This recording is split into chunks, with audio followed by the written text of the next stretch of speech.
And joining me now, Christina Greer, Associate Professor of Political Science at Fordham University, and joining me, Maria Elena Incapié, Executive Director of the National Immigration Law Center.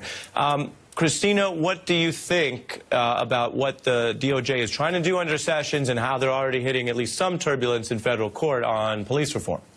Well, I mean, I think this just shows us the real importance of the separation of powers. I mean, we have to make sure that the courts stand as a check on some of the president's initiatives. When Trump says he wants to be the law and order candidate, I mean, all we hear is essentially George Wallace tactics. He's trying to create this sort of apocalyptic scenario where, you know, quote-unquote illegal immigrants and essentially people of color are running the streets with guns and machetes, etc. And all he's doing is tapping into, you know, the baseline fears of his sort of white supporters who really want and need to hear this as a justification for some of their feelings. And so we must make sure that we pay attention not just to, you know, some of the initiatives that Sessions is trying to put forward, but really hopefully making sure that our lower level court, our lower level judges are really recognizing that this is not the apocalyptic scenario that Trump is trying to put forth for America. I mean, yes, there are issues in particular cities and particular places in the country. This is why we actually need oversight.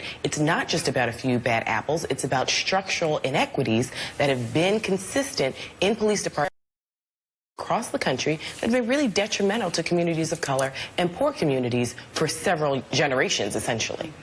And Maria Elena, the link here on the immigration side is also whether this type of reform or changes from Trump will actually make the country safer. On that point, here's a New York Times report today. For more than 15 years, jails that hold immigrants facing deportation have to follow requirements. They have to notify officials if there's 2 weeks or longer in solitary, check on suicidal inmates every 15 minutes, evaluate mental health, inform detainees in language they can actually understand about medical care, provide a staff member who can advocate in English. But as the Trump administration seeks to quickly find jail space for its crackdown on illegal immigration, it's moving to curtail these rules.